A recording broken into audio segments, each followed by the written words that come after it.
नमस्कार दोस्तों, आज के इस वीडियो में हम बात करेंगे प्रधानमंत्री सोलर पंप योजना में ऑनलाइन आवेदन कैसे करें और किन किसानों को कितनी सब्सिडी मिलेगी। आइए जानते हैं वीडियो में संपूर्ण जानकारी। किसानों की आय को बढ़ाने और खर्चे को कम करने हेतु देश के प्रधानमंत्री द्वारा किसानों के लिए सोलर पंप योजना की शुरुआत की गई है। इस योजना के तहत किसानों के खेतों में सोलर पंप लगाए जाएंगे।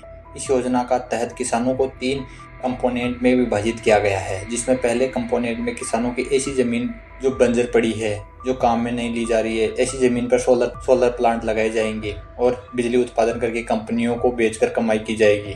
ऐसी अनुपयोगी भूमि पर लगभग 5000 किलोवाट से 2 मेगावाट तक की ऊर्जा उत्पादित करने वाले सौर ऊर्जा प्लांट लगाए जाएंगे।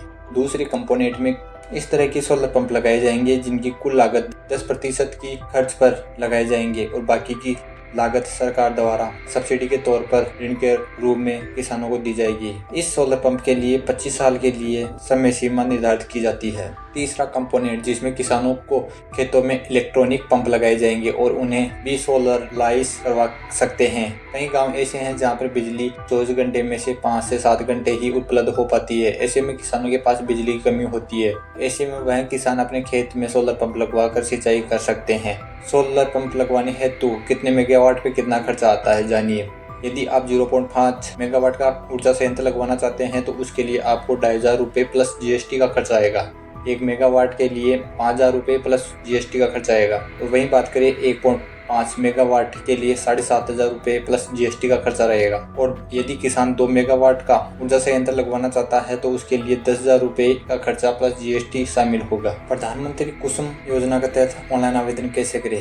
सर्वप्रथम आवेदक को योजना की आधिकारिक वेबसाइट पर जाना होगा।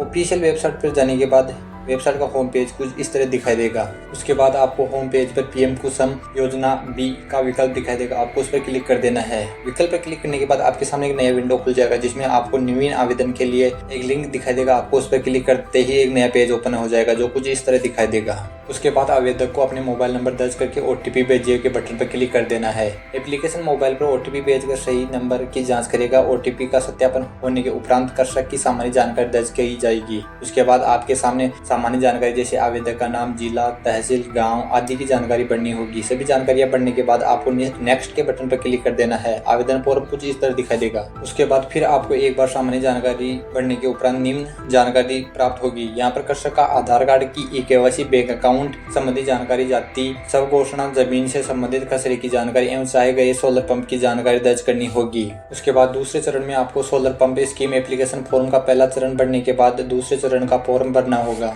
जिसमें आधार ई-केवाईसी किसी भी व्यक्ति की पहचान को स्थापित करने के लिए ई-केवाईसी किया जाता है। योजना के अनुरूप आधार कार्ड आधारित ई-केवाईसी किया जाना आवश्यक है। इसे करने के 2 ऑप्शन है, ओटीपी द्वारा और बायोमेट्रिक द्वारा। जिसमें आप मोबाइल नंबर आधार कार्ड से लिंक नहीं है तो वह बायोमेट्रिक मशीन के द्वारा ई-केवाईसी करवा सकता है। उसके बाद बैंक अकाउंट की जानकारी। आवेदक की बैंक अकाउंट संबंधी जानकारी का उद्देश्य यह है कि यदि प्रकरण योजना अंतर्गत अस्वीकृत नहीं होता है या कृषक भविष्य में योजना का लाभ नहीं ले पाता है तो तब तक पंजीकरण शुल्क जमा किए गए कृषक अंश को दिए गए बैंक अकाउंट को वापस जमा करवाया जा सकता है। समग्र की जानकारी या वैकल्पिक आवेदन की डेमोग्राफिक जानकारी के लिए आवश्यक है। उनका समग्र आईडी के माध्यम से सत्यापन किया जाएगा। यहाँ पर आवेदक का अपना समग्र आईडी और परिवार आईडी की जानकारी दर्ज करनी होगी। उसके बाद जाति वर्ग की जानकारी। आवेदक की अपनी जाति वर्ग, सामान्य, अन्य, पिछड़ा व अनुसूचित जाति व अनुसूचित जनजाति संबंधित प्रमाणिक घोषणा की जानकारी अनिवार्य है।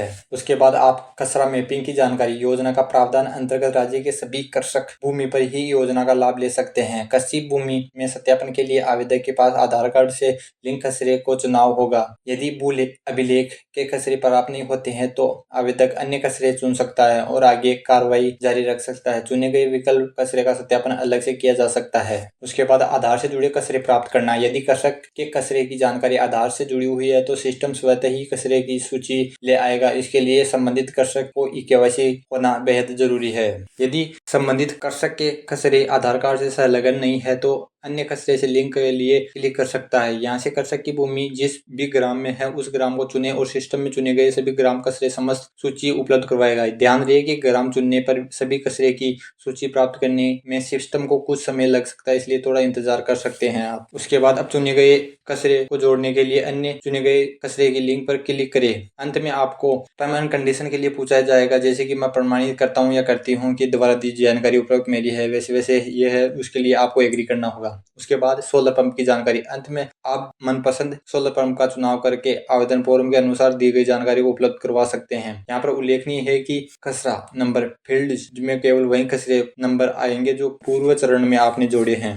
जैसे ही आप सोलर पंपिंग सिस्टम का प्रकार चुनेंगे, उसके बाद आपके सामने सभी कृषक के अंश की राशि के लिए पूछा जाएगा आपको किस राशि तक का सोलर पंप चाहिए। इस तरह आप भी सोलर पंप के लिए घर बैठे ऑनलाइन माध्यम से आवेदन कर सकते हैं। ऐसी नई नई वीडियो के लिए आज ही हमारे फ्री योजना यूट्यूब चैनल को सब्सक्राइब करें। धन्यवाद।